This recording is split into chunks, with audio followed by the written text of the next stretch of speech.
आज का ये वेबिनार ग्रुप ज्योतिष की शिक्षा के लिए है। किसी की कुंडली का विश्लेषण करने के लिए नहीं, क्योंकि ज्यादा मूल्यवान यही है कि यदि आप लोग सीख जाएं तो दूसरों को कुंडली दिखाने की आवश्यकता नहीं पड़ेगी। तो आज का जो हमारा विषय है वो आप सभी लोग जानते होंगे, कैरियर से संबंधित है। लोग कंफ्यूज रहते हैं कि मुझे सरकारी नौकरी के लिए प्रयास करना चाहिए या नहीं, प्राइवेट नौकरी करनी चाहिए या बिजनेस करना चाहिए। तो इसी के संबंध में आज हम लोग समझेंगे। पहले आप में से कुछ ऐसे भी हो सकते हैं जिन्हें कोई भी कुंडली से संबंधित ज्ञान नहीं होगा। तो 2 मिनट में मैं ऐसे लोगों के लिए थोड़ा कुछ बता देता हूँ। ये कुंडली है और कुंडली में ये 12 भाव है। भाव कहते हैं ज्योतिष की भाषा में, या आप घर भी कह सकते हैं, इंग्लिश में हाउस कह सकते हैं। तो ये जो ऊपर 3 भाव है, इनमें से ये जो बीच का भाव, इसे हम लग्न कहते हैं। लग्न कहते हैं या पहला घर या फर्स्ट हाउस। ये सेकंड हाउस है जिसे हम द्वितीय भाव, दूसरा घर या सेकंड हाउस कहते हैं। अन्य भी कई नाम हैं, जैसे कुटुंब भाव, वाणी भाव, ये भी कहते हैं। ये घड़ी की विपरीत दिशा में देखा जाता है। तो ये पहला भाव है, ये दूसरा है, ये तीसरा है, चौथा है, पांचवा, छठवां, सातवां, आठवां, नौवां, 10वां, 11वां और 12वां भाव। अब यहाँ कोई ना कोई राशि होगी। 12 राशियां होती हैं जिनके कोड संख्या होती है 1 से लेकर 12 तक। 1 का मतलब है मेष राशि। तो ये मेष राशि का स्वामी मंगल हुआ, और मंगल की 2 राशियां हैं, मेष और वृश्चिक। इसी तरह फिर इसके बाद में दूसरी राशि वृषभ कहते हैं, जो शुक्र की राशि है, और शुक्र की दूसरी राशि है तुला। ये शुक्र की राशियां हैं। इसके बाद तीसरी राशि मिथुन को कहते हैं। बुध की 2 राशियां, मिथुन और कन्या, ये दोनों बुध की राशि है। इसके बाद चौथी राशि आती है जिसे हम कर्क कहते हैं, जिसका स्वामी चंद्रमा है। चंद्रमा की केवल 1 राशि होती है। फिर 5वीं राशि जिसे हम सिंह कहते हैं, सिंह राशि, और उसका स्वामी होता है सूर्य। सूर्य की भी एक ही राशि होती है। सूर्य और चंद्रमा की एक ही राशि होती है। इसके बाद 9वीं राशि आती है धनु। इसे हम धनु कहते हैं 9वीं को, और 12वीं राशि को मीन कहते हैं, जिसका स्वामी गुरु है। कपड़ा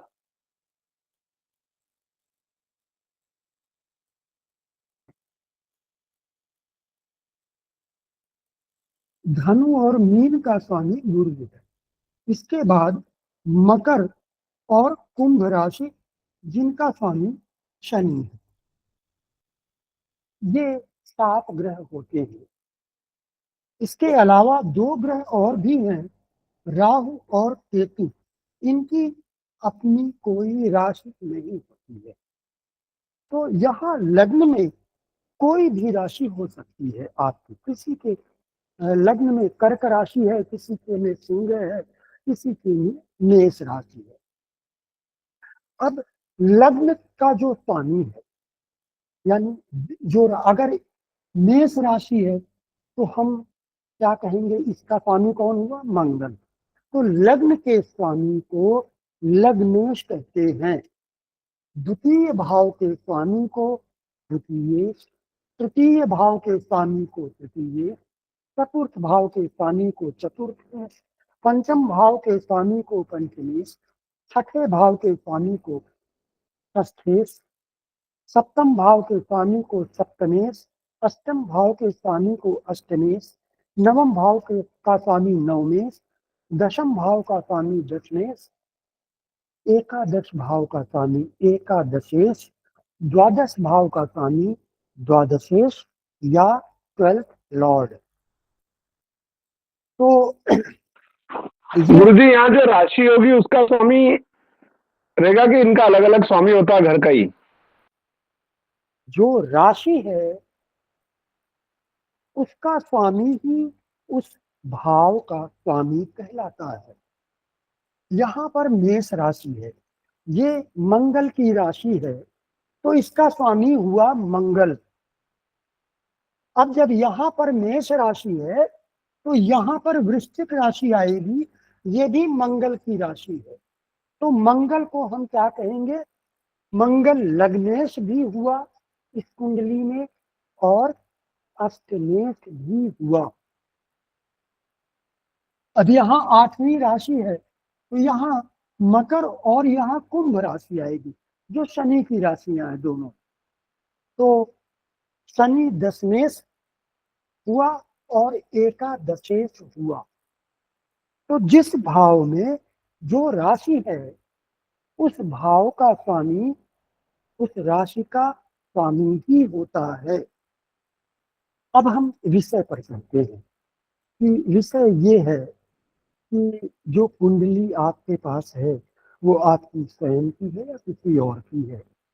तो उस कुंडली का जातक अथवा जातिका को सरकारी नौकरी मिलेगी या प्राइवेट नौकरी करनी चाहिए या कोई बिजनेस करना चाहिए। तो सबसे पहले हम बात करते हैं नौकरी की कि व्यक्ति नौकरी करेगा या व्यापार करेगा। सरकारी होगी या वो तो बाद में बात करेंगे। तो पहले नौकरी करेगा या व्यापार करेगा, तो ये सबसे पहले देखना है। तो कुंडली में जो दशम भाव, ये दशम भाव है। दशम भाव आजीविका का भाव है, यानी कि यहां से आप नौकरी या व्यापार दोनों का विचार कर सकते हैं। आजीविका का प्रमुख भाव यही है, दशम भाव। इसके अलावा ये छठा भाव है, 6th हाउस, ये नौकरी का भाव है, केवल नौकरी का। और ये सप्तम भाव है। सप्तम भाव ये केवल व्यापार का भाव है। तो इतना आपने समझ लिया कि यदि नौकरी देखनी है कि नौकरी व्यक्ति करेगा तो हम छठे भाव को और दशम भाव को देखेंगे। लेकिन यदि व्यापार के बारे में देखना है तो हम सप्तम भाव को और दशम भाव को देखेंगे। दशम भाव कॉमन है, क्योंकि ये आजीविका का भाव, प्रमुख भाव। व्यापार के लिए स्पेशली हम सप्तम को जरूर देखेंगे, नौकरी के लिए छठे भाव को भी देखेंगे कि व्यक्ति नौकरी करेगा अथवा व्यापार करेगा। इसके अलावा फिर लग्न और लग्नेश को देखें। लग्न का मतलब है हमारा शरीर और लग्नेश का मतलब है जो लग्न का स्वामी, और लग्नेश का मतलब होता है स्वयं हम। इस कुंडली में लग्नेश यहाँ पर धनु राशि लिखी है, 9 नंबर की राशि है धनु। धनु का स्वामी गुरु है, तो लग्न का स्वामी गुरु हुआ, तो गुरु लग्नेश कहलाएगा। तो हम लग्न को और लग्नेश को भी देखेंगे। तो सबसे पहला जो रूल है वो ये कि किसी भी स्थिति में कुछ भी देखना है जीवन में, कि किसी भी क्षेत्र के मामले में, तो सबसे पहले आपको लग्न और लग्नेश पर ध्यान देना चाहिए। लग्न लग्नेश यदि बलवान है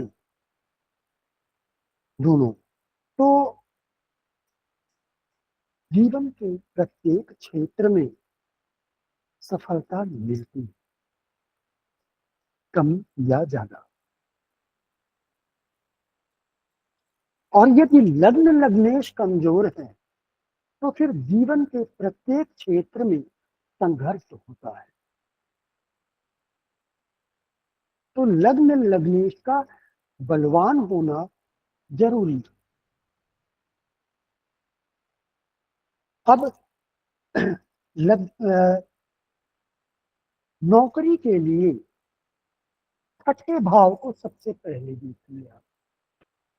छठे भाव का स्वामी यदि दशम भाव में बैठा है तो वो व्यक्ति नौकरी करता है। इसका उल्टा भी आप कर सकते हैं। दशम भाव का स्वामी यदि छठे भाव में स्थित हो गया तो भी ऐसा व्यक्ति नौकरी करता है। छठे भाव का संबंध यदि दशम भाव से बन रहा है तो ऐसा व्यक्ति नौकरी करता है। अब ये संबंध जरूरी नहीं है कि छठे भाव का स्वामी दशम में हो या दशम का स्वामी छठे भाव। यदि छठे भाव का स्वामी यानी षष्ठे दशम के स्वामी यानी मेष के साथ भी स्थित है, तब भी ऐसा माना जाएगा कि वो व्यक्ति नौकरी करेगा।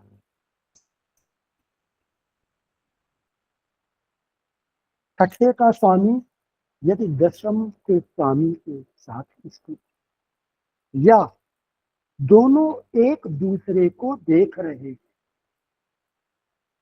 जैसे यहाँ पर दशम का स्वामी बुध है, दशम भाव का स्वामी, और छठे भाव का स्वामी शुक्र है। वृषभ राशि शुक्र की, कन्या राशि बुध की। अब ये दोनों या तो एक साथ बैठे हो या एक दूसरे को देख रहे हैं। जैसे मान लीजिए कि अगर शुक्र यहाँ पर स्थित हो और बुध यहाँ स्थित हो, या शुक्र यहाँ स्थित हो बुध यहाँ स्थित हो, यानी बिल्कुल अपोजिट, तो एक दूसरे को सातवीं दृष्टि से देखेंगे तो भी एक दूसरे पर प्रभाव डालेंगे। ऐसी स्थिति में भी व्यक्ति नौकरी करता है, यानी छठे भाव का संबंध दशम भाव से बन गया। चाहे वो दशम भाव में बैठे या दशम के स्वामी के साथ बैठे या दशम भाव को देखे या दशमेश को देखे, दोनों एक दूसरे को देख रहे हैं। तो यदि छठे का संबंध किसी भी तरह से दशम भाव से बनता है तो ऐसा व्यक्ति सामान्य तौर पर नौकरी करता है। अब ये जो शब्द मैंने लगाया कि सामान्य तौर पर, वो इसलिए कि केवल एक सूत्र से आप कुंडली का निर्णय नहीं कर सकते हैं, अन्य ग्रहों को भी देखना होगा। अब अन्य ग्रह का मतलब क्या है? पहले मैंने बताया, यदि लग्न लग्नेश बलवान हैं तो ऐसा व्यक्ति का जो रुझान है वो बिजनेस की ओर होता है। लग्न लग्नेश बलवान हो, दशम दशमेश भी बलवान हो, तो ऐसे व्यक्ति का रुझान बिजनेस की ओर होता है, नौकरी की ओर नहीं। लेकिन अगर छठे भाव का प्रभाव ज्यादा पड़ रहा हो, यानी छठे भाव का स्वामी बलवान हो ज्यादा, और वो दशमेश पर या लग्न लग्नेश पर प्रभाव डालेगा, तो ऐसा व्यक्ति नौकरी करेगा भले ही लग्न लग्नेश दशम दशमेश बलवान हो। तो ये जो मैंने आपको दो सूत्र बताए, पहला ये कि यदि छठे का स्वामी दशम में हो या दशम का स्वामी छठे भाव में स्थित हो तो व्यक्ति नौकरी करता है। दूसरा कि छठे का संबंध दशम से किसी भी तरह से बने तो भी व्यक्ति नौकरी करता है। तीसरा, छठे का प्रभाव यदि लग्न या लग्नेश पर पड़ जाए तो भी ऐसा व्यक्ति नौकरी करता है, बशर्ते कि लग्न लग्नेश की अपेक्षा छठे भाव और छठे भाव के स्वामी को बलवान होना चाहिए। यदि छठा भाव और छठे भाव का स्वामी ज्यादा बलवान है, लग्न लग्नेश की अपेक्षा, दशम दशमेश की अपेक्षा, तो ऐसा व्यक्ति फिर नौकरी करेगा।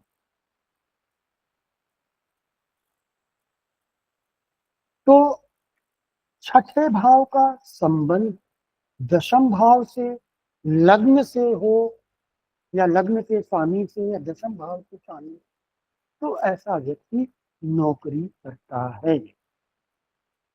अब दूसरी तरफ व्यापार के लिए क्या है? सप्तम भाव। यदि सप्तम भाव का स्वामी दशम में स्थित, जैसा भी मैंने नौकरी के लिए बताया, बिल्कुल ठीक वैसा ही है, कुछ कठिन नहीं है, बहुत ही सरल है।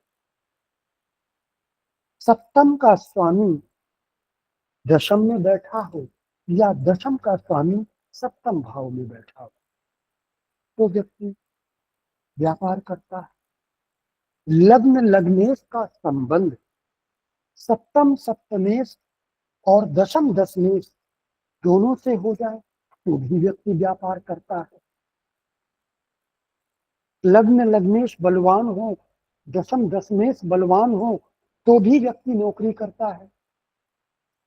यदि छठे भाव का स्वामी और षष्ठेश दोनों कमजोर हो, लग्न लग्नेश दशम दशमेश ज्यादा बलवान हो तो भी व्यक्ति व्यापार करेगा। तो यहाँ पर सप्तम और दशम भाव का संबंध लग्न लग्नेश के साथ हो जाए तो ऐसा व्यक्ति फिर व्यापार करता है। गुरुजी, अगर सप्तमेश दशम भाव को देखे और दशमेश सप्तम भाव को देखे तो भी क्या ऐसा योग बनता है? हाँ, यदि दशमेश सप्तम भाव को देखे और सप्तमेश दशम भाव को देखे तो भी योग बनेगा, लेकिन आपको यह भी देखना होगा कि सप्तमेश बलवान होना चाहिए। मान लीजिए कि आपने ये कहा कि दशमेश सप्तम भाव को देखे और सप्तमेश दशम भाव को देखे, तो व्यापार का योग तो दिख रहा है। लेकिन अगर साथ में छठे भाव का स्वामी भी दशम भाव में बैठा हो, तब फिर क्या कहेंगे आप? सप्तम से भी संबंध बन रहा है और छठे भाव से भी संबंध बन रहा है। तो फिर आपको ये देखना होगा कि सप्तमेश या षष्ठेश में से बलवान कौन सा है। यदि सप्तमेश बलवान है ज्यादा तो व्यापार करेगा, यदि षष्ठेश ज्यादा बलवान है तो फिर वो नौकरी करेगा। इसके अलावा एक चीज और भी देखनी होगी, लग्नेश पर, लग्नेश पर इसका प्रभाव है। क्योंकि लग्नेश क्या बताएगा? आपका स्वभाव बताएगा। तो लग्नेश पर भी प्रभाव देख लीजिए आप। अब अगर मान लीजिए कि आपकी कुंडली में व्यापार का योग है, दिख रहा है, लेकिन कुंडली में ये सूत्र है, लिख लीजिएगा, यदि केंद्रुम योग उपस्थित हो या चकट योग उपस्थित हो, दरिद्र योग उपस्थित हो, तो ऐसे व्यक्ति को व्यापार नहीं करना चाहिए। नौकरी ही ठीक है उसके लिए, क्योंकि यदि वो व्यापार करेगा तो उसे हानि उठानी पड़ेगी और अपनी पूंजी भी गंवानी पड़ेगी। तो ये चीजें भी आपको देखनी है। लग्नेश कितना बलवान है, सप्तमेश कितना बलवान है, कहाँ है। इसके अलावा व्यापार के लिए यदि लग्नेश बलवान है, दशम दशमेश बलवान है, तो ऐसा व्यक्ति व्यापार करता है। अब अगर दशमेश तृतीय भाव में बैठ जाए और लग्नेश के साथ में, तो भी व्यक्ति व्यापार करता है। लेकिन साथ में यह भी देखना होगा कि कहीं नौकरी का जबरदस्त योग तो नहीं है। अगर नौकरी का योग हुआ तो फिर वो प्राइवेट नौकरी कर सकता है। तृतीय भाव का संबंध भी व्यापार से है, क्योंकि ये पराक्रम का भाव है, परिश्रम का। तो यदि दशमेश लग्नेश यहाँ पर स्थित है तृतीय भाव में, तो ऐसा व्यक्ति फिर या तो बिजनेस करता है या प्राइवेट सेक्टर में नौकरी करता है। प्राइवेट सेक्टर में नौकरी इसलिए कि प्राइवेट सेक्टर की नौकरी भी बिजनेस की तरह होती है। आज हमें यहाँ पर 50,000 रुपए सैलरी मिल रही है और कोई ऑफर मिल गया 70,000 का, तो हम 50,000 की नौकरी छोड़ के 70,000 में चले जाते हैं ज्वाइन करने। तो वो भी एक बिजनेस की तरह होती। तो इसलिए तृतीय भाव का संबंध व्यापार या प्राइवेट नौकरी से आप समझ सकते हैं। तो ये व्यापार की स्थितियां जो मैंने बताई कि अगर दशमेश लग्नेश यहाँ पर है तो भी व्यापार करेगा। द्वितीय भाव धन भाव है, ये धन भाव में भी यदि दशमेश और लग्नेश बलवान होकर स्थित है तो भी ऐसा व्यक्ति व्यापार करता है। लेकिन कभी कभी नौकरी भी करता है ऐसा व्यक्ति, लेकिन उच्च स्तर की नौकरी करेगा। तो इसलिए बारीकी से आपको देखना होगा कि व्यापार का योग है या नौकरी का भी योग है। कई बार ऐसा भी होता है कि किसी एक महादशा में व्यक्ति नौकरी करता है और फिर किसी दूसरी महादशा में नौकरी छोड़कर व्यापार करने लगता है, तो वहां पर हमें बल देखना होगा। छठे भाव और छठे भाव के स्वामी का बल, सप्तम भाव, सप्तम भाव के स्वामी का बल, लग्न लग्नेश और दशम दशमेश, इन सभी को देखना होगा। जिनका बल ज्यादा है वैसा ही होगा। अब ये जो कुंडली है, ये कुंडली जानबूझकर मैं ऐसी कुंडली लेकर आया हूं जो देखने में एक जैसी है लगभग, क्योंकि यहाँ दशमेश बुध है, इस कुंडली का दशमेश बुध है, इस कुंडली का दशमेश भी बुध ही है। इसमें भी शुक्र बुध बैठे हैं साथ में, इसमें भी शुक्र बुध बैठे हैं साथ में। अंतर केवल इतना है कि ये लग्न में बैठकर सप्तम भाव को देख रहे हैं और ये सप्तम में बैठकर लग्न को देख रहे हैं। अंतर केवल इतना है। तो अभी जो मैंने आपको बताया, नौकरी के कारण, नौकरी के लिए क्या क्या देखना है। एक तो छठा भाव महत्वपूर्ण है, दूसरा नौकरी का जो कारक है वो शनि है। शनि की यदि दृष्टि दशम भाव पर है, लग्नेश पर है, तो ऐसा व्यक्ति नौकरी करता है, बशर्ते कि वो शनि बहुत बलवान ना हो, शुभ भावों का स्वामी ना हो। जैसे वृषभ लग्न की कुंडली में शनि चतुर्थ और पंचम भाव का स्वामी बन जाता है तो राजयोग कारक बन जाता है शनि। इसी तरह तुला लग्न की यदि कुंडली हो तो तुला लग्न में शनि नवम और दशम भाव का स्वामी बन जाता है। सॉरी, मैं उल्टा बोल रहा हूँ। तुला लग्न में चतुर्थ और पंचम का, वृषभ लग्न में नवम और दशम का।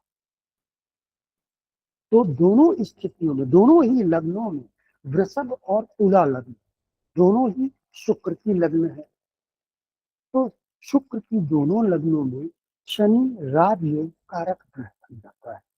और यदि वो शनि अच्छी जगह बैठा है, बलवान है, तो फिर वो शनि नौकरी का कारक होते हुए भी बिजनेस करवा सकता है। लेकिन यदि शनि बहुत बलवान नहीं है, शुभ नहीं है, तो फिर शनि नौकरी करवाता है, क्योंकि शनि शनि नौकरी का कारक है। यदि शनि का प्रभाव लग्न लग्नेश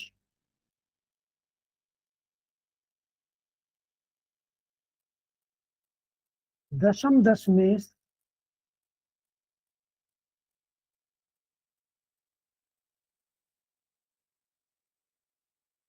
पर पड़ता है तो ऐसा व्यक्ति नौकरी करता है।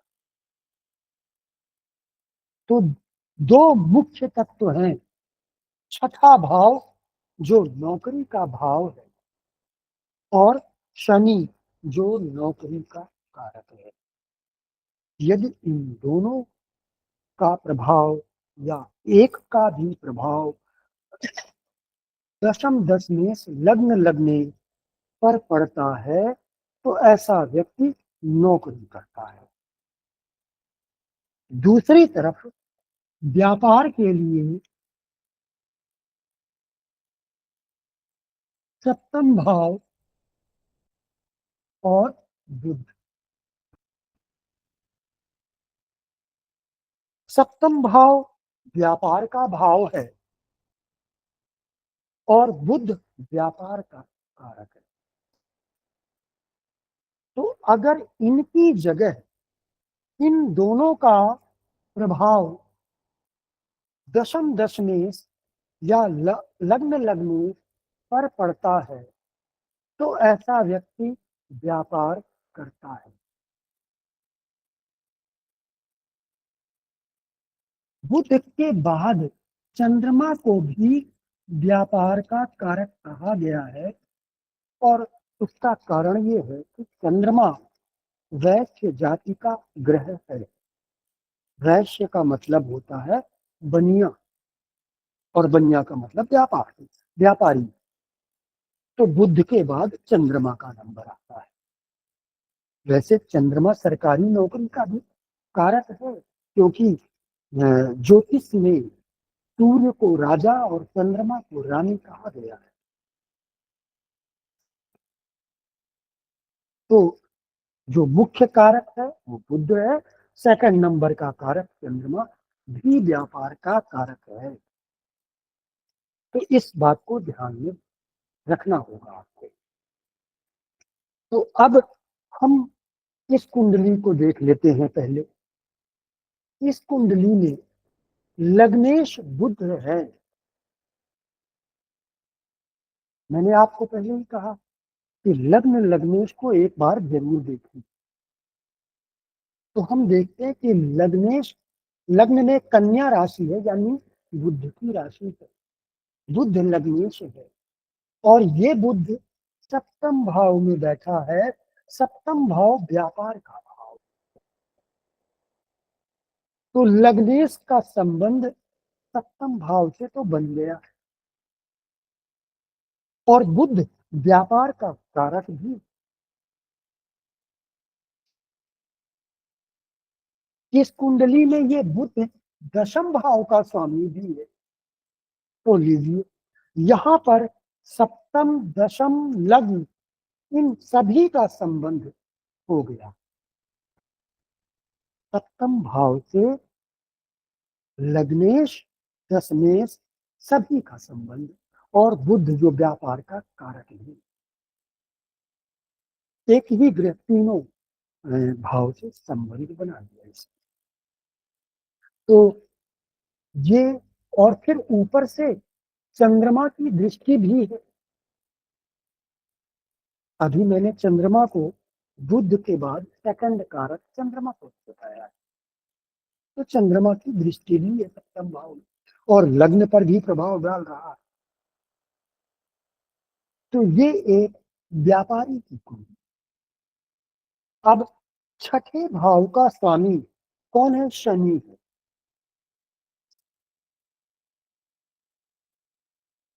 पंचम भाव में बैठा है और अपनी राशि में। अपनी राशि में तो इसको हम बलवान कहें, लेकिन फिर भी चलो हम मान लेते हैं कि ये नौकरी का कारक है और इसकी दृष्टि लग्न लग्नेश बुध दशमेश और लग्नेश बुध पर है। लेकिन यहाँ पर बुध बलवान है। ये मत देखिए कि ये नीच राशि है।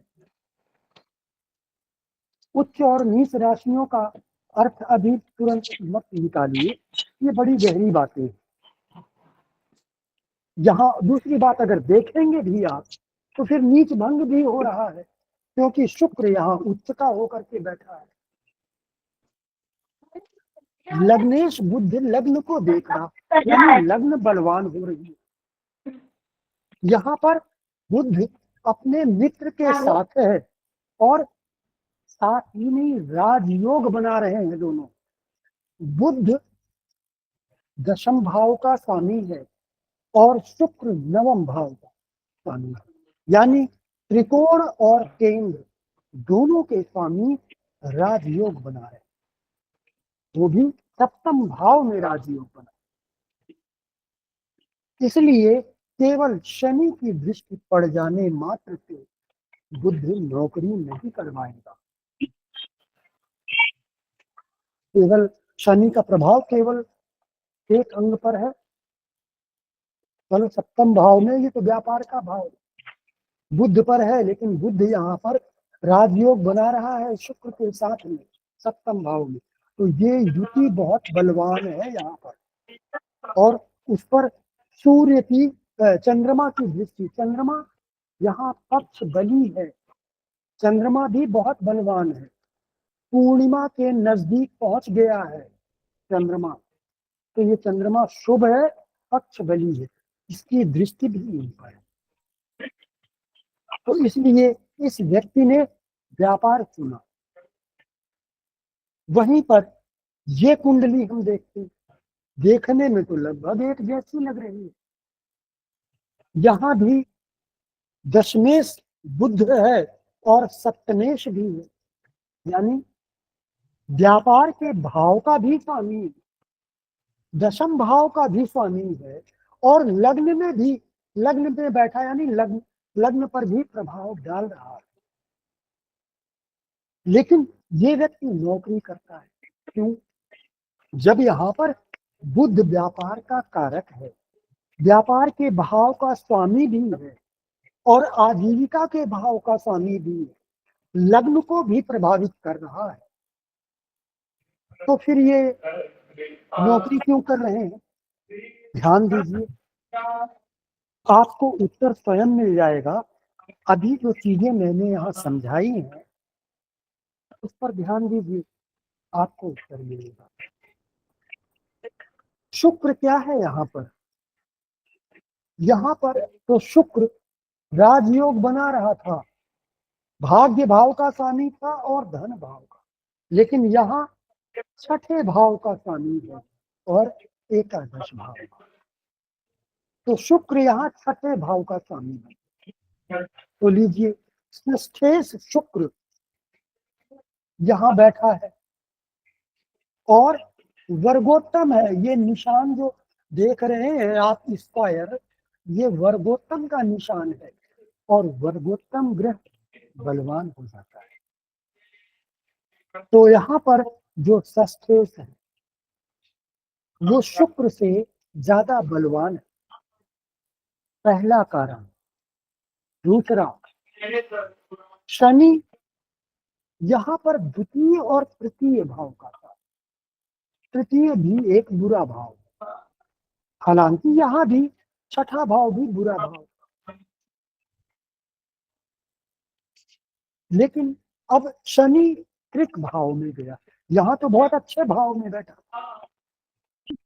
पंचम भाव में था, यहाँ पर भले ही इसकी मूल त्रिकोण राशि छठे भाव में हो, लेकिन जब ग्रह अपनी राशि में बैठा है तो जिस राशि में बैठा है उसका फल ज्यादा करता है। यहाँ पर शत्रु राशि में है और बुरे भाव में स्थित है, द्वादश भाव। शनि की दृष्टि लग्नेश गुरु पर है, लग्नेश गुरु पर भी शनि की दृष्टि, तो नौकरी के कारक शनि की का प्रभाव लग्नेश पर है और छठे भाव के स्वामी जो नौकरी का भाव है उसके स्वामी का प्रभाव लग्न पर है और दशमेश पर भी है। तो इस तरह से लग्न, लग्नेश, दशमेश सभी पर छठे भाव और नौकरी के कारक ग्रहों का प्रभाव है, इसलिए ये व्यक्ति नौकरी कर रहा है। लेकिन इसी कुंडली में ये व्यक्ति बिजनेस भी करेगा। अभी तो ये व्यक्ति केवल नौकरी कर रहा है, लेकिन ये बिजनेस भी करेगा आगे आने वाले समय। कारण ये बुध सप्तम भाव और दशम भाव का स्वामी है, तो नौकरी के साथ साथ बिजनेस की भी संभावना है, क्योंकि ये एक डॉक्टर की कुंडली है। अभी जो मैंने शुरुआत में बताया कि कभी कभी ऐसा होता है कि किसी ग्रह की दशा बदली, ऐसे ग्रह की दशा आ गई जो ज्यादा बलवान है, तो वो अपने अनुसार बिजनेसमैन को सर्विसमैन बना देता है या सर्विसमैन को बिजनेसमैन बना देता है। यदि महादशानाथ बहुत बलवान है, प्रबल है, तो वो अपने अनुसार व्यक्ति के पेशा को बदल सकता है, बदल देता है। तो यहां पर मैंने आपको नौकरी और व्यापार के संबंध में बताया। अब हम चलते हैं कि नौकरी प्राइवेट होगी या सरकारी होगी। व्यापार का तो आपने समझ लिया, मतलब ये निर्णय मुझे उम्मीद है कि आप लोगों ने समझ लिया होगा कि व्यक्ति नौकरी करेगा या व्यापार करेगा, ये कैसे देखेंगे।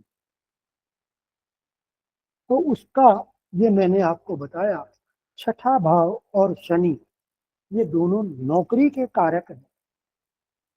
सप्तम भाव और बुध ये दोनों व्यापार के कारक। जब इनका प्रभाव दशम दशमेश लग्न लग्न पर पड़ेगा, सप्तम पर पड़ेगा, तो व्यक्ति व्यापार करेगा। और जब इनका प्रभाव छठे भाव, इनका प्रभाव छठे दशम लग्न का संबंध बनेगा, तो ऐसा व्यक्ति नौकरी करता है। और ये दोनों कुंडलियां मैं आपके लिए ऐसी छांट के लाया हूं कि समझने में दिक्कत ना हो। अब हम सर सेल्फ प्रैक्टिस किससे देखेंगे सर? सेल्फ प्रैक्टिस जैसे एस्ट्रोलॉजर हो गए, सीए हो गए, सेल्फ प्रैक्टिस किससे देखेंगे सर? कौन से भाव से? सेल्फ प्रैक्टिस से आपका मतलब क्या है? जैसे एस्ट्रोलॉजर हो गए, जैसे सीए हो गए, ये देखिए डॉक्टर भी हो होता है, गए। ये सेल्फ प्रैक्टिस भी ये बिजनेस के ही अंतर्गत आती है, ये नौकरी नहीं है। तो जब नौकरी नहीं है, जैसे मैं हूं, तो ये मेरा बिजनेस, जो जितने भी तरह की कंसल्टेंसी है, कंसल्टेंसी सर्विस कहा तो जाता है, शब्द सर्विस लगाया जाता है, लेकिन वास्तव में वो सर्विस नहीं है, वो कंसल्टेंसी बिजनेस है। सर्विस का मतलब है दूसरे के अधीन रहकर कार्य करना, आप पर बाउंडेशन होता है सर्विस। और कंसल्टेंसी जैसे डॉक्टर है, तो उनका जो अपना टाइम है, ठीक है, एक डॉक्टर नौकरी भी कर रहे हैं और शाम को अपनी क्लिनिक में अपनी प्रैक्टिस भी करते हैं, तो उसको हम बिजनेस ही कहेंगे, सर्विस नहीं कहेंगे कंसल्टेंसी को। फिर चाहे वो वकील हो, डॉक्टर हो, एस्ट्रोलॉजर हो, तो ये बिजनेस के अंतर्गत आता है। तो हम बिजनेस, अब ये मैंने आपको बताया कि ये एक डॉक्टर की कुंडली है और ये नौकरी भी कर रहे हैं, गवर्नमेंट सर्विस है इनकी। फिर भी मैंने आपको यहाँ पर बिजनेस की संभावना बताई है। दशाओं, जब उचित दशा आएगी, अब यहाँ पर मैंने दशाएं नहीं लिखी है क्योंकि आज का मेरा सब्जेक्ट वो था ही नहीं। तो जब उचित ग्रहों की दशा आएगी, बलवान ग्रहों की, जिनका संबंध लग्न दशम भाव सप्तम भाव से हो, द्वितीय भाव से हो, द्वितीय भाव धन का भाव, 11th हाउस इनकम हाउस में, तो ऐसे ग्रह की दशा में ऐसा व्यक्ति बिजनेस भी करता है। बहुत ऐसे लोग हैं जो नौकरी के साथ साथ बिजनेस भी करते हैं।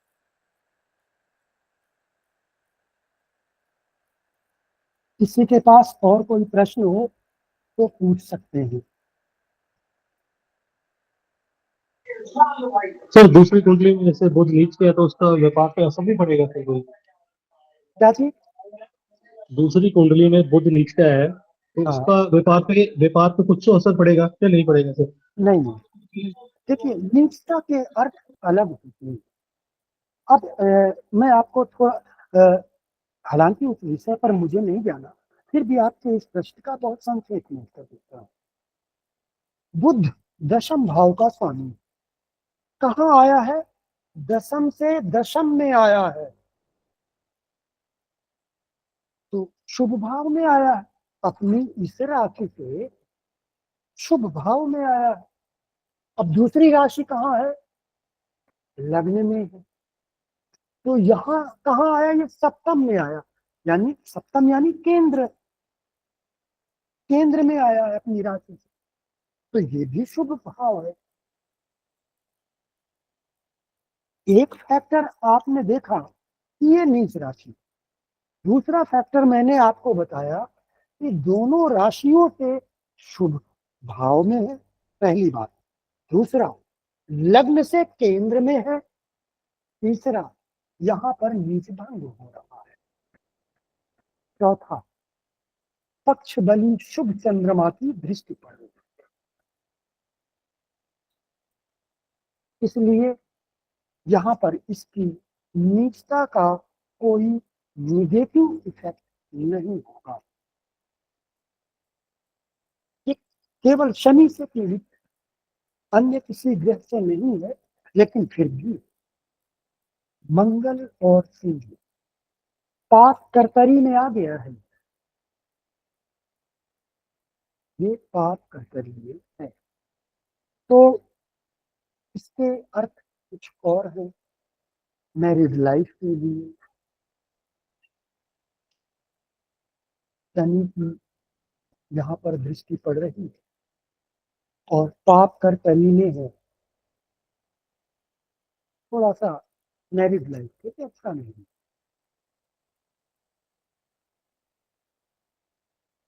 अब हम सरकारी नौकरी और प्राइवेट नौकरी ये कैसे देखें कि व्यक्ति को सरकारी नौकरी मिलेगी या प्राइवेट नौकरी ही करनी पड़ेगी? तो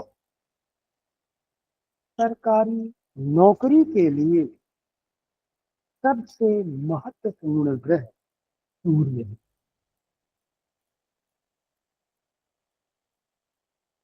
सूर्य का मतलब ही है सरकार। सूर्य ज्योतिष में राजा कहा जाता है और राजा का मतलब ही सरकार होता है। तो सरकार अथवा सरकारी नौकरी के लिए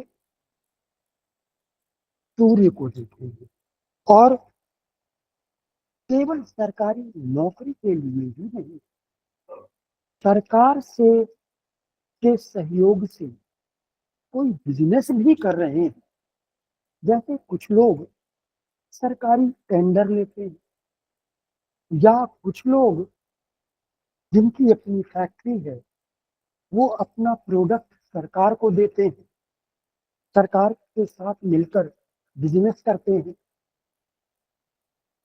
या जो नेता लोग हैं चुनाव जीतकर सरकार में आ जाते हैं,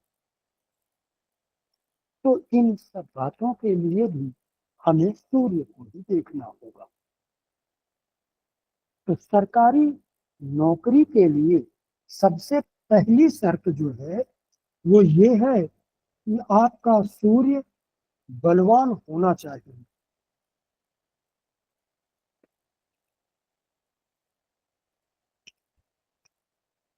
अब यहाँ पर ये सवाल नहीं उठता है कि सूर्य शुभ भाव का स्वामी है या अशुभ भाव का स्वामी,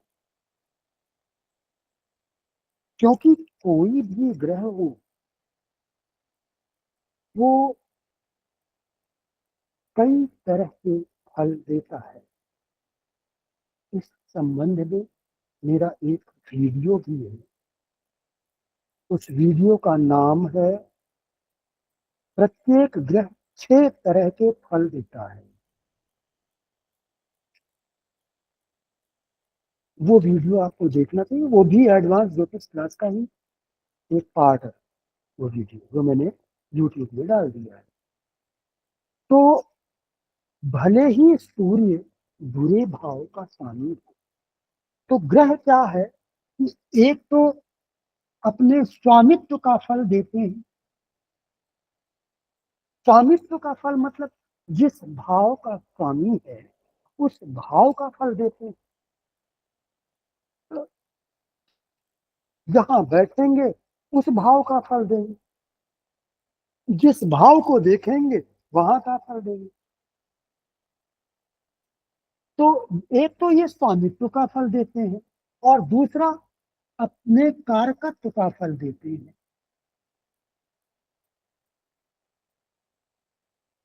कारकत्व यानी गुण, स्वतंत्र कारकत्व।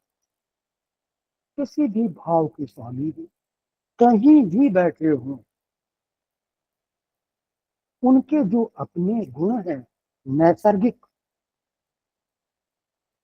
जिन्हें हम कारकत्व कहते हैं, उसका फल भी देंगे। तो सूर्य किसी भी भाव का स्वामी हो, कहीं भी बैठा हो, इससे मतलब नहीं है। मतलब ये है सूर्य को बलवान होना चाहिए। अब बलवान होना चाहिए तो केवल सरकारी नौकरी के लिए नहीं, बिजनेस के लिए भी। यदि सूर्य बलवान है तो बिजनेस के लिए भी अच्छा है, स्वास्थ्य के लिए भी अच्छा है, जीवन के प्रत्येक क्षेत्र के लिए अच्छा है। कॉन्फिडेंस का कारक है सूर्य, आत्मबल का कारक है, औषधि का कारक है, स्वास्थ्य का कारक है, लग्न का कारकत्व सूर्य को प्राप्त है। तो सरकारी नौकरी के लिए जरूरी है सूर्य का बलवान, पहली बात। अब दूसरी बात क्या है, लिक्विडिटी जो कर लीजिए।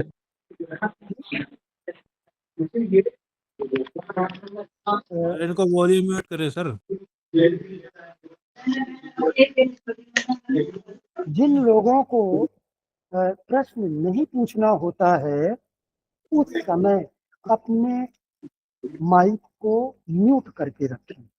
जब प्रश्न पूछना हो केवल तब अनम्यूट करें, जिससे कि दूसरे लोग डिस्टर्ब ना हो, है ना। तो सूर्य को पहली शर्त ये है कि बलवान होना चाहिए। फिर दूसरा ग्रह गुरु है।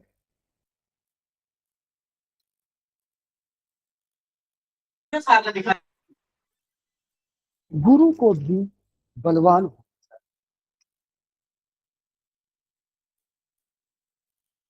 गुरु को क्यों? गुरु एक ऐसा ग्रह है 9 ग्रहों में जिसे देव तुल्य माना गया है। गुरु का आशीर्वाद जरूरी है जीवन में सफलता पाने का।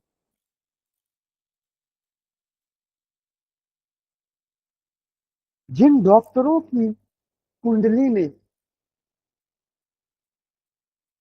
गुरु का प्रभाव उनके लग्न दशम दशमी पर पड़ जाता है, ऐसे डॉक्टर ख्याति प्राप्त करते हैं। उनका जो हाथ है, कहा जाता है कि इन डॉक्टर का हाथ बहुत अच्छा है, इनकी दवाइयाँ प्रभाव देती है। तो वो गुरु के आशीर्वाद से ही संभव होता है। तो सरकारी नौकरी के लिए ज्योतिष में सूर्य को राजा कहा गया है तो गुरु को प्रधानमंत्री कहा गया है। तो इसलिए गुरु का आशीर्वाद जरूरी है। गुरु की कृपा होना जरूरी। तो इसलिए गुरु को भी बलवान होना चाहिए।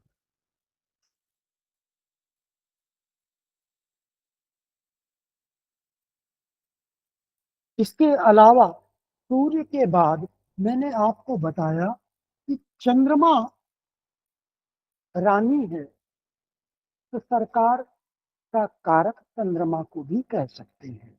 यदि आपकी कुंडली में चंद्रमा अच्छा है, बलवान है, तो चंद्रमा भी प्रभाव देता है। और फिर मंगल, मंगल को ज्योतिष में सेनापति कहा गया है, कैप्टन। तो ये ऐसे ग्रह हैं, सूर्य, गुरु, चंद्र, मंगल, यदि ये आपकी कुंडली में अच्छे हैं, बलवान हैं, तो सरकारी नौकरी मिलती है। सूर्य कमजोर हो गया बिल्कुल, तो फिर सरकारी नौकरी नहीं मिलती। सूर्य बहुत महत्वपूर्ण ग्रह है। सूर्य का बलवान होना सबसे ज्यादा जरूरी। तो एक तो इनका बलवान होना जरूरी, दूसरा इनकी स्थिति, सूर्य की स्थिति।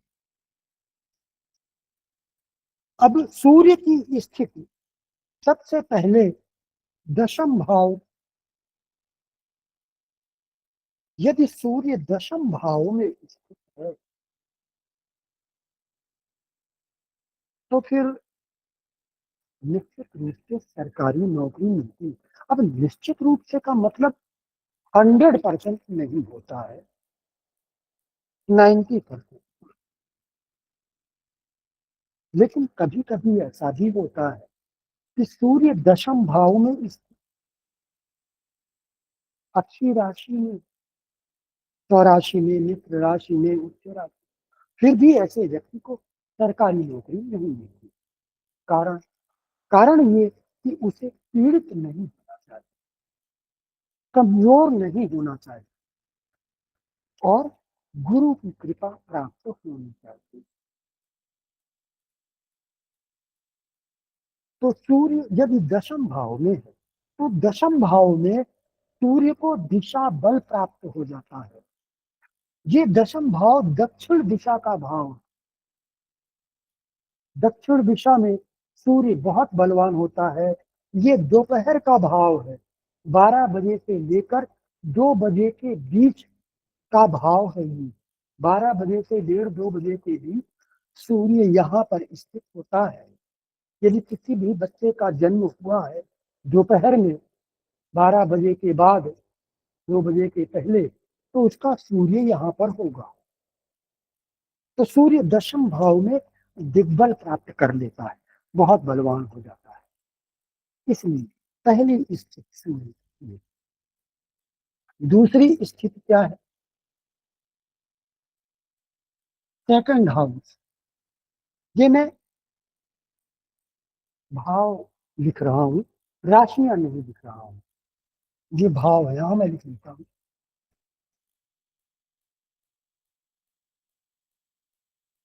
ये 10वां भाव, ये दूसरा भाव, सेकंड हाउस। तीसरा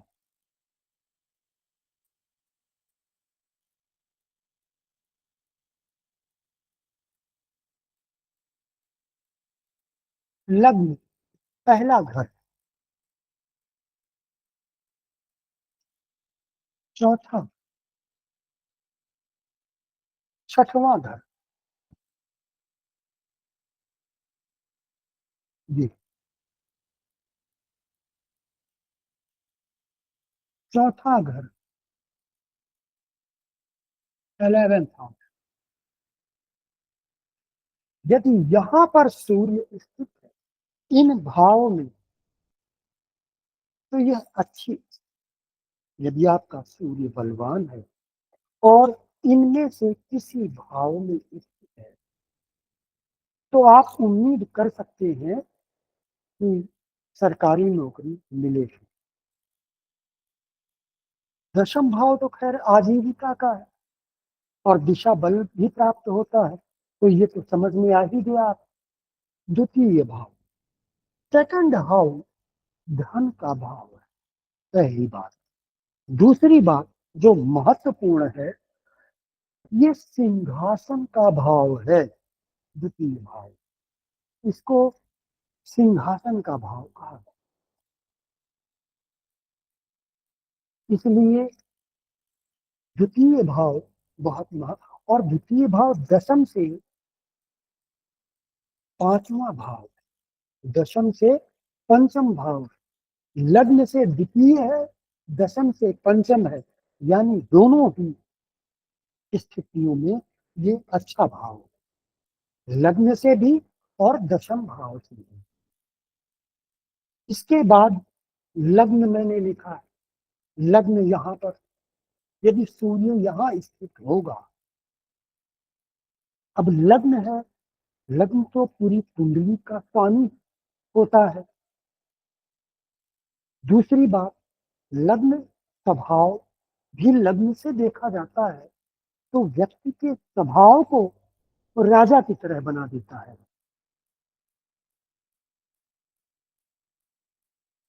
तो यदि सूर्य का प्रभाव लग्न पर है, सूर्य यहां स्थित है और बलवान है, तो भी सरकारी नौकरी की उम्मीद आप कर सकते हैं। तीसरी फिर चौथी स्थिति है छठा भाव। छठा भाव ये नौकरी का भाव है, और ये कहा जाता है कि जो क्रूर ग्रह होते हैं, क्रूर ग्रह कौन कौन से? सूर्य, मंगल, शनि, राहु, केतु, ये जो 5 क्रूर ग्रह हैं, ये क्रूर ग्रह 3, 6, 11 भाव में अच्छे माने जाते हैं, अच्छा रिजल्ट देते हैं। तो सूर्य यहाँ छठे भाव में, इसकी स्थिति अच्छी मानी जाती है, और ये फिर नौकरी का भाव भी है। तो इसलिए भी यदि सूर्य आपका छठे भाव में बलवान होकर स्थित है, तो सरकारी नौकरी की उम्मीद की जा सकती है। इसके बाद चतुर्थ भाव, फोर्थ हाउस। फोर्थ हाउस दशम भाव में मैंने बताया था कि यहाँ पर सूर्य को दिशा बल प्राप्त होता है, दिग्बल जिसे कहते हैं। तो इसलिए सूर्य यहाँ और भी ज्यादा बलवान हो जाता है। तो फिर ये अपोजिट है बिल्कुल दशम से। ये दक्षिण दिशा है और ये उत्तर दिशा है। यहाँ पर सूर्य दिशा बल शून्य हो जाता है, दिग्बल हीन हो जाता है, कमजोर हो जाता है। तो क्या ऐसा सूर्य नौकरी देगा? इसलिए अगर सूर्य यहाँ पर स्थित है, तो थोड़ा आपको सोचना होगा।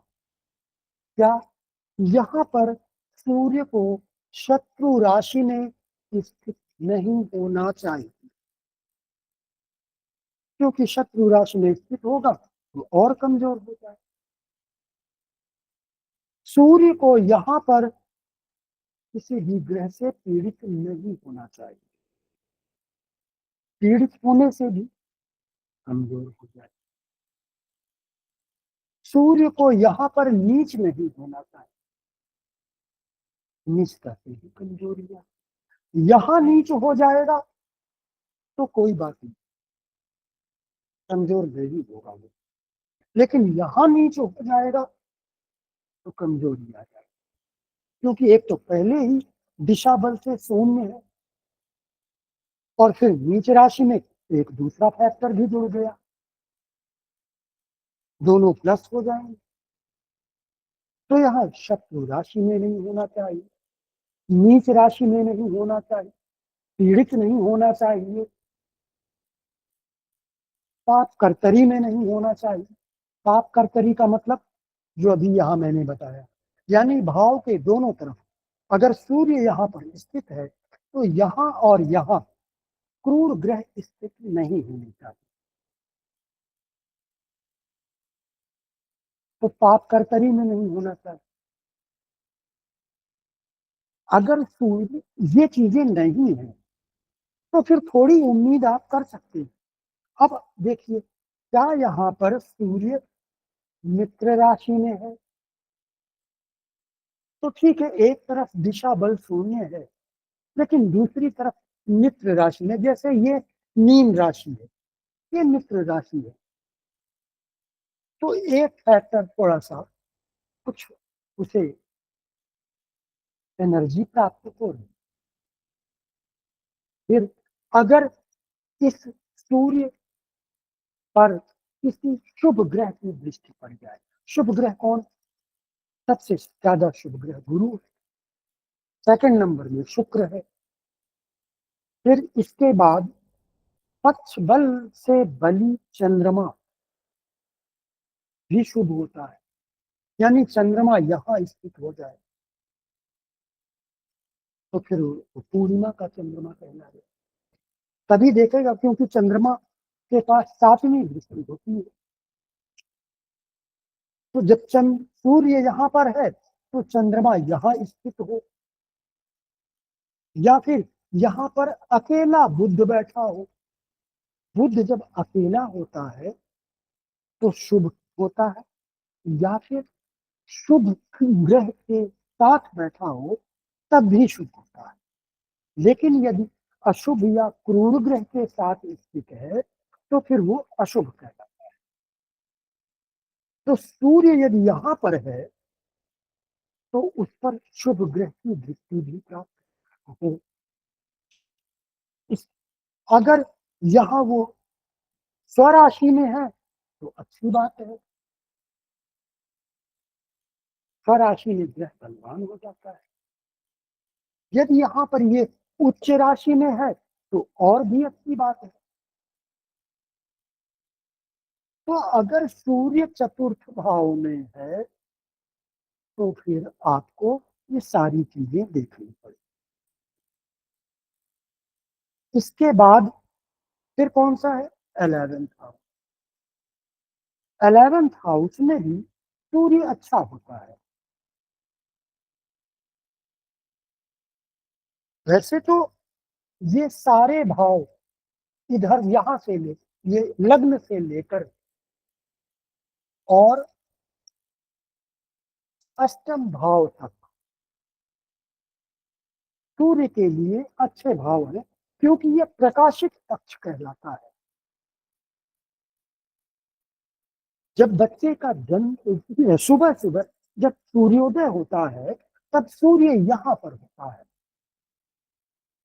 और सूर्य तो लग्न का कारक भी है, तो अच्छा होता है वहां लग्न लग्न में। फिर 8 बजे, सुबह 8 बजे के बाद सूर्य यहाँ आ जाएगा इस भाव में, 8 बजे से 10 बजे के बीच। फिर 10 से 12 के बीच यहाँ रहेगा, 12 से 2 के बीच यहाँ रहेगा, 2 से 4 बजे के बीच यहाँ रहेगा, 4 से 6 बजे के बीच यहाँ रहेगा। तो ये प्रकाशित पक्ष कहलाता है, दिन का पक्ष कहलाता है। सूर्य दिवाबली, दिन में बलवान होता है। ये सब रात्रि का समय, यहाँ से लेकर और यहाँ तक ये रात्रि पक्ष। यहाँ पर सूर्य थोड़ा कमजोर होता है। तो यहाँ भी ये पश्चिम दिशा है, सूर्य यहाँ भी कमजोर होता है। और काल पुरुष की कुंडली में भी यहाँ तुला राशि आती है जो सूर्य की नीच राशि है। तो इसलिए एकादश भाव ये 10 बजे से 12 बजे के बीच के समय का भाव है। तो यहाँ भी सूर्य अच्छा है। दूसरी बात ये कि ये एकादश भाव प्रसिद्धि का भाव है। प्रसिद्धि के भाव दशम एकादश दोनों हैं। और सूर्य प्रसिद्धि का कारक है, इसलिए भी सूर्य एकादश भाव में अच्छा माना जाता है। पीड़ित न हो तो सूर्य एकादश भाव में भी अच्छा है। अब कौन कौन से भाव छूट गए वो देखते हैं। तृतीय भाव छूट गया। तृतीय भाव में भी क्रूर ग्रह अच्छे होते हैं। सूर्य अच्छा है, लेकिन जैसा कि शुरुआत में मैंने बताया, ये पराक्रम का भाव है और क्रूर ग्रह यहाँ पर ज्यादा व्यक्ति को पराक्रमी बना देते हैं। तो फिर ऐसा व्यक्ति नौकरी नहीं करना चाहता, वो बिजनेस करना चाहता। इसलिए तृतीय भाव को यहाँ पर मैंने नहीं लिखा है। विशेष परिस्थितियों में ऐसा हो भी सकता है कि तृतीय भाव में सूर्य बैठा हो, तो ऐसे व्यक्ति को भी सरकारी नौकरी मिलती है। अब वो विशेष परिस्थितियां क्या हुई, जैसे यहाँ पर सूर्य लग्नेश होकर तृतीय में बैठा हो, हालांकि वो नीच राशि, लेकिन नीच से कोई खास मतलब यहाँ पर नहीं। तो सूर्य लग्नेश हो या दशमेश हो और तृतीय भाव में बैठा हो, दशमेश के साथ स्थित हो और दोनों ही बलवान हो, गुरु की दृष्टि पड़ जाए, तो ऐसी स्थिति में ऐसा हो सकता है, लेकिन जनरली ऐसा कम होता है। तृतीय के अलावा फिर मैंने पंचम भाव को छोड़ दिया। पंचम भाव शुभ त्रिकोण भाव, नवम भाव भी सब सर्वश्रेष्ठ त्रिकोण भाव, इन दोनों को मैंने छोड़ दिया है। ऐसा क्यों? ऐसा इसलिए कि पंचम भाव दशम से अष्टम भाव, दशम के लिए, आजीविका के लिए ये एक बुरा भाव है। यहां से अगर गिनेंगे 1 2 3 4 5 6 7 8, ये 8वां भाव, और 8वां भाव बहुत बुरा भाव माना जाता है। 8वें भाव को हम मृत्यु का भाव कहते हैं। मृत्यु का भाव, षड्यंत्र का भाव, लंबी बीमारियों का भाव, एक्सीडेंट का भाव, अष्टम भाव बुरा भाव। तो अब ये अष्टम भाव 8वां घर, ये मृत्यु भाव कहलाता है। अब मृत्यु किसकी होती है? शरीर की। ये शरीर है लग्न। तो यहाँ पर अगर हम इसको लग्न मानेंगे, क्योंकि यदि आजीविका का प्रश्न होगा तो हम दशम को ही देखेंगे, तो दशम को लग्न मानेंगे, तो यहाँ पर आजीविका की मृत्यु, कैरियर की मृत्यु, ऐसा कहा जाएगा। हालांकि यहाँ पर अगर सूर्य अपनी उच्च राशि में, स्वराशि में, मित्र राशि में स्थित है, पीड़ित नहीं है, शुभ ग्रहों की दृष्टि है, तो फिर ऐसा सूर्य व्यक्ति को मंत्री भी बना देता है, क्योंकि पंचम भाव बहुत महत्वपूर्ण भाव, लेकिन इस पर विशेष सावधानी रखनी पड़ेगी। इसी तरह नवम भाव सर्वश्रेष्ठ त्रिकोण भाव है, जिसे हम भाग्य भाव भी कहते हैं, राज्य कृपा का भाव भी कहते हैं, लेकिन दशम से द्वादश भाव है, दशम से द्वादश। अब द्वादश क्या है? द्वादश भी, इसे भी मोक्ष का भाव मानते हैं। मोक्ष शब्द तो अच्छे अलंकारिक शब्द है, वास्तव में मृत्यु का भाव ये भी। द्वादश भाव, ये शरीर का है, शरीर से द्वादश यानी शरीर की मृत्यु। जब बच्चा जन्म लेता है तो यहीं पर उसे शरीर मिलता है। फिर ये कुमार अवस्था, शिशु अवस्था, 2-4 वर्षों की उम्र के बच्चे का भाव है, जहाँ संस्कार पड़ते, ये कुमार अवस्था का भाव है। तो यहाँ से घूमते हुए ये शिक्षा प्राप्त किया, यहाँ नौकरी प्राप्त की, संघर्ष किया, लड़ाई झगड़ा किया लोगों से, रोगी हुआ, सप्तम भाव विवाह किया, फिर अष्टम भाव कुछ बीमारियां, लंबी बीमारियां या मंत्र तंत्र यंत्र या रिसर्च से संबंधित कोई एजुकेशन प्राप्त किया।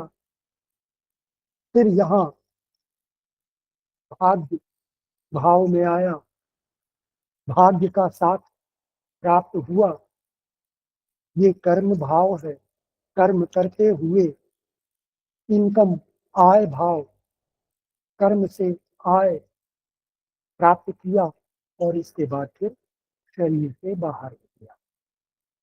तो इसलिए दशम से ये द्वादश भाव। ठीक है, लग्न से त्रिकोण है, बहुत शुभ भाव, लेकिन यहां भी आपको सावधानी रखनी है। यदि दशमेश नवम में बैठा है, शत्रु राशि में है, पीड़ित है, तो फिर उसकी आजीविका में अवरोध आते रहेंगे, आजीविका अच्छी नहीं है। इसलिए मैंने नवम भाव को यहां नहीं लिया। इसके अलावा सप्तम भाव को भी मैंने नहीं लिया, क्योंकि एक तो ये पश्चिम दिशा, सूर्य जहां अस्त हो जाता है, काल पुरुष की कुंडली में यहाँ तुला राशि पड़ती है, जहां सूर्य नीच का हो जाता है। फिर ये मारक भाव भी है, सप्तम भाव। इसलिए कभी कभार कुछ कुंडलियों को छोड़कर यदि सूर्य यहाँ पर है तो सरकारी नौकरी मिलते कम देखा जाता है।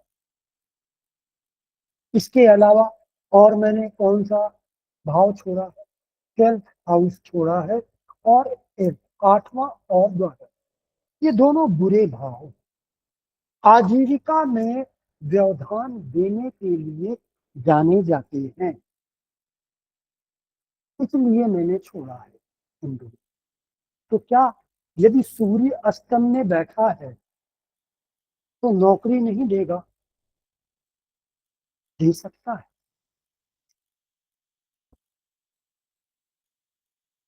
अष्टम भाव, जो अष्टम भाव बहुत ही रहस्यमय भाव, इसे गुप्त भाव माना जाता है। यहाँ अगर अष्टम भाव बलवान हो, अष्टमेश बलवान हो, यहाँ बैठे हुए ग्रह बलवान हो, तो ऐसा व्यक्ति या तो रिसर्च के क्षेत्र में जाएगा, ऊंचाई पर, वैज्ञानिक वगैरह या जो भी है रिसर्च। इसके अलावा जासूस भी यहीं से, इसी भाव से निकलते हैं। इसके अलावा ऐसी पोस्ट जिनका संबंध जन समूह से हो,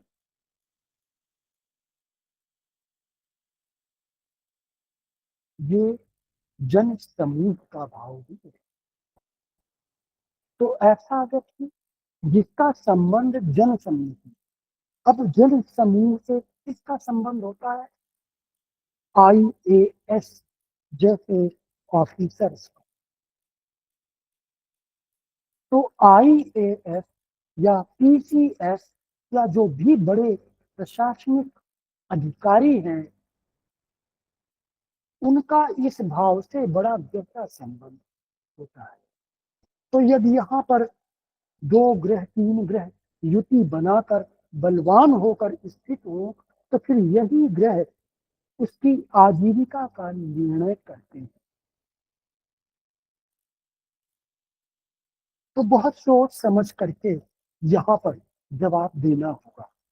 तो ये ग्रह भी, ये भाव भी सरकारी नौकरी देता है। द्वादश भाव को भी मैंने छोड़ा है। अब यहाँ पर मैंने आपको समझा दिया है, तो यहाँ पर मैं अष्टम भाव लिख देता हूँ। हालांकि ये एक व्यापारी की कुंडली, यहाँ पर सूर्य उच्च राशि में स्थित है, सूर्य यहाँ उच्च राशि, लेकिन इसका जो राशि स्वामी है वो अच्छा नहीं है, वो शत्रु राशि में बैठा है, अष्टमेश छठे भाव में बैठा है। हालांकि ये यहाँ पर विपरीत राजयोग बना सकता था, लेकिन गुरु ने बर्बाद कर दिया। गुरु की दृष्टि हमेशा शुभ होती, शुभ दृष्टि इस पर नहीं पड़नी चाहिए, तो ये विपरीत राजयोग बनाता। अब इसका विपरीत राजयोग भंग हो गया है। तो यहाँ पर इसका जो राशि स्वामी है वो यहाँ ठीक नहीं है। दूसरी बात, इस कुंडली में व्यापार के बहुत बलवान योग बन रहा है इनकी कुंडली, इसलिए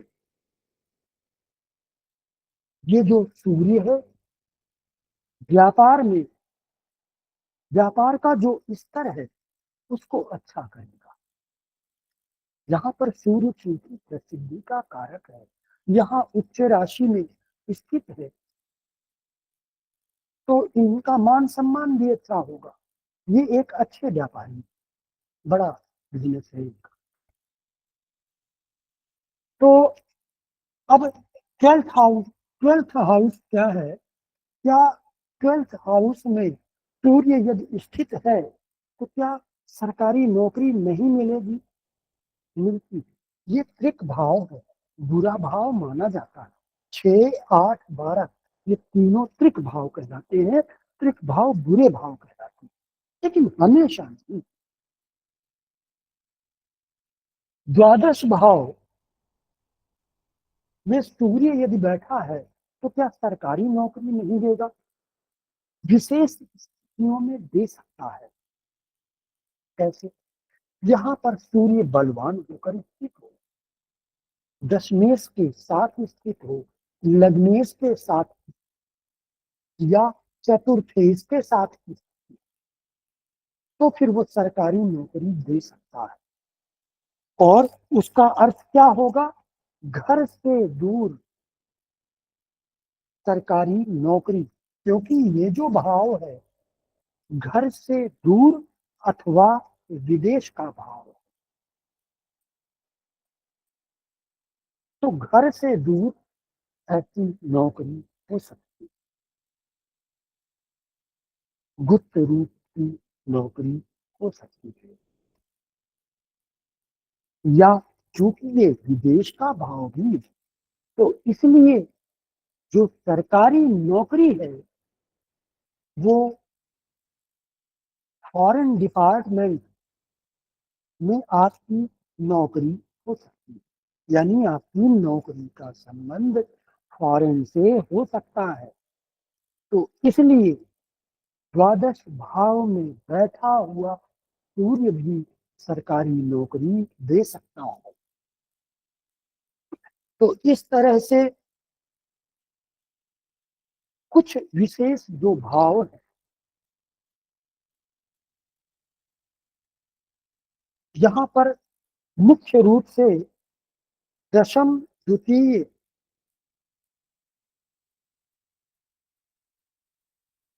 से लेकर 6, ये जो 6 है यहाँ ज्यादा संभावना रहती है। फिर चतुर्थ भाव जो है, चतुर्थ भाव पर विशेष ध्यान देना होगा। यदि चतुर्थ भाव में सूर्य बलवान है, अच्छी स्थिति में है, तो भी दे सकता है, क्योंकि इस ऐसे में सीधी दृष्टि दशम भाव पर जाती है सूर्य, जो आजीविका का भाव। तो इसलिए 4 और 11 के सेकंड नंबर में आते हैं। प्रियोरिटी में ये 4 भाव है, दशम भाव, द्वितीय भाव, लग्न और छठा भाव। इसके बाद चतुर्थ और एकादश भाव का, इसके बाद फिर 8वें और 12वें का, इसके बाद फिर आप तृतीय को भी कह सकते हैं, जो अन्य छोड़े हुए हैं पंचम और नवम को भी मान सकते हैं, लेकिन वो विशेष परिस्थिति है। तो सूर्य यदि इन भावों में बलवान होकर स्थित है और गुरु की दृष्टि सूर्य पर या दशम भाव पर, लग्न लग्नेश पर पड़ रही है और गुरु भी बलवान है, तो फिर सरकारी नौकरी की संभावना हो सकती है। तो इस तरह से मैंने आपको नौकरी, व्यक्ति नौकरी करेगा या बिजनेस करेगा, इसकी मैंने आपको संभावना बताई, कैसे देखना चाहिए। और पहले तो आप ये निर्णय कीजिए कि व्यक्ति नौकरी करेगा या बिजनेस करेगा। तो ग्रहों को देखना है और फिर दशाओं को भी देखना होगा। कुंडली में 2 ही चीजें महत्वपूर्ण है, पहले तो ग्रह या ग्रहों की युति, ग्रह युति, और दूसरा है दशाएं। 2 चीजें बहुत महत्वपूर्ण। अंत में फिर गोचर आता है, गोचर को बहुत ज्यादा महत्व नहीं देना है, 80%, 80% इनको महत्व देना है और फिर 20% गोचर को। हालांकि ये जो 20% गोचर है, बिना इसके 100% नहीं होगा। तो यानी ये गोचर महत्वहीन नहीं है, लेकिन ये अंत की बात है। पहले आपको ये देखने होंगे कि कुंडली में संभावना क्या है और कब है। संभावना क्या है, इसके लिए तो ग्रह बताएंगे आपको, और कब है, इसके लिए उन ग्रहों की दशाएं कब आने वाली है, बलवान ग्रहों की दशाएं वो बताएंगे। जब ये निर्णय हो जाए तब फिर अंत में गोचर देखना है। अच्छा, अब आप में से जिनके पास भी कोई प्रश्न हो वो पूछ सकते हैं, लेकिन इसके पहले मैं कुछ आप लोगों को सूचना देना चाहता हूं। आज 5 नवंबर है। इसी नवंबर माह में जो मेरी एडवांस ज्योतिष क्लास चल रही है उसका समापन हो जाएगा। नेक्स्ट मंथ दिसंबर में स्टार्टिंग में ही संभवतः 3 तारीख या 6 तारीख तक दूसरी क्लास मेरी शुरू होगी, जो बेसिक एंड एडवांस होगी। यानी कि शुरुआत 0 से होगी। जिन्हें ABCD भी नहीं आती है ज्योतिष की, तो शुरुआत 0 से होगी और एडवांस ज्योतिष क्लास सब कुछ पढ़ाया जाएगा। ये कोर्स 4 महीने का होगा। इन 4 महीनों में जिन्हें कुछ भी नहीं आता है उनके लिए तो बहुत अच्छा अवसर है। ये उनके लिए भी अवसर है जिन्हें बहुत कुछ ज्योतिष आता है, लेकिन उन्हें घटनाओं का निर्धारण कैसे करें जैसे किसी मान लीजिए कोई ग्रह है, यहाँ पर मान लेते हैं कि मंगल, सूर्य, गुरु की युति है, तो ये युति क्या क्या फल देगी, हम कैसे निर्णय करें? क्योंकि एक ग्रह कई तरह के फल देता है, कुछ अच्छे फल देता है, कुछ बुरे से देता है। तो इसी तरह से जो ग्रहों की युति है, वो युति भी कुछ अच्छे फल देती है और कुछ बुरे फल देती है। तो ये निर्णय कैसे करें कि कौन सा फल मिलेगा और वो फल कब मिलेगा? तो अगर इसमें आपको कठिनाई आती है या फिर ज्योतिष आती तो है लेकिन फलित करने की सही विधि नहीं आती, तो आप ये इस क्लास को ज्वाइन कर सकते हैं। इसमें फलित करने की जो सही विधि है वो बताई जाएगी अभी इस वेबिनार में। जो एडवांस ज्योतिष क्लास मेरी चल रही है उसके मेंबर भी कुछ हैं, इसी वेबिनार में सुन रहे हैं और उन्हें मालूम है कि अभी मैंने ये अंतिम चल रहा है तो संतान कब पैदा होगी, विवाह कब होगा, ये सब कुछ मैं उन्हें बता चुका हूँ। तो अब आगे दूसरे सब्जेक्ट के बारे में, तो फलित करने की सही विधि क्या है, घटनाओं का निर्धारण कैसे करें, ये सब आपको 4 महीने में आ जाएगा, बशर्ते कि आपके अंदर जुनून हो सीखने का, आप परिश्रम करें। मैं 2 घंटे पढ़ाता हूँ, अपनी तरफ से जो भी हो सकता है मैं करता हूँ पूरा, आपके कमेंट्स का भी उत्तर देता हूँ, तो मेरी तरफ से सब कुछ मैं दे रहा हूँ। लेकिन यदि आप शौकिया आ रहे हैं, मतलब अंदर से कोई आवाज नहीं उठ रही है, जुनून नहीं है सीखने का, तो फिर मैं क्या, कोई भी नहीं सिखा सकता है। तो इसलिए सीखने के लिए आपका सहयोग आपके लिए चाहिए। तो यदि आपके अंदर वो जुनून है, इच्छा है, प्रबल इच्छा, तो निश्चित रूप से 4 महीने में आप सीख जाएंगे। अंत में आप लोगों से ही कुंडली विश्लेषण भी करवाया जाएगा। तो ये जो क्लास है दिसंबर की स्टार्टिंग से शुरू होगी, 4 महीने का कोर्स है, हफ्ते में 2 दिन सिखाया जाएगा। अभी जो क्लास चल रही है वो सैटरडे और संडे को होती है। अब अगली जो क्लास है अभी उसका निर्णय नहीं हुआ, संडे तो निश्चित ही है, एक और दिन कौन सा होगा, क्या सैटरडे होगा या कुछ और, उसका निर्णय करना बाकी है, वो भी हो जाएगा। तो 2 दिन, हफ्ते में 2 दिन क्लास चलेगी और 2-2 घंटे की क्लास रहेगी, 8:30 बजे से 10:30 बजे तक। तो ये मैंने क्लास के बारे में बताया और बुकिंग शुरू है। आप लोग चाहे तो व्हाट्सएप नंबर जो दिया हुआ है संपर्क कर सकते हैं।